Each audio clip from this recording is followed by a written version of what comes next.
What's going on, YouTube family? So this video, I'm actually going to show you how to make wood filler. So I had a woodworking project, this chair right here, that I needed to do some wood filling in. And so instead of going buying stuff, I figured, hey, why not just make it myself?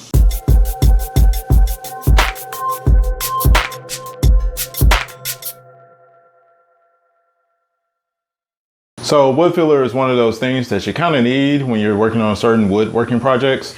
It helps you cover up if you drill a hole and then you didn't really mean to drill that hole, you can use wood filler to fill that hole in and then it looks like the rest of the wood.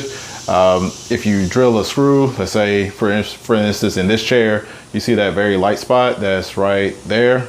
That is actually the wood filler that I made. I had to drill a screw to secure the leg that's below it to the seat, as the dowel that originally is there had broken. And so instead of trying to replace the dowel and re-dowel the leg, I figured put a screw, metal screw of course, all the way through it, and then that will secure the leg to the seat of the chair and kind of reduce the wobble and eliminate the chair actually giving way when somebody is sitting on it. So that's a different project in a different video that is also on the channel. So this video is actually, like I said, about wood filler. All right, so to make your own wood filler, you will need wood glue and you will also need some sawdust. Now this sawdust is actually a combination of stuff of sawdust that was on the floor, as well as some other things, like as you see here, there's this lint ball. So make sure you kind of pull that type of stuff out of your sawdust and you just get just sawdust in there.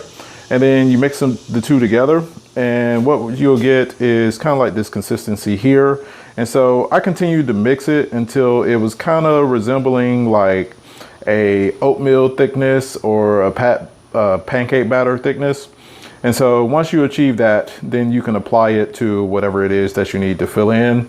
So in the scenario of my chair here, what I did is actually I just applied it and I kind of over applied it so that when I go to sand it, it will smooth the whole thing down. So as you see, it's not really cleanly looking now right here, because I mean, it is actually above the surface and not just in the hole that it's supposed to cover.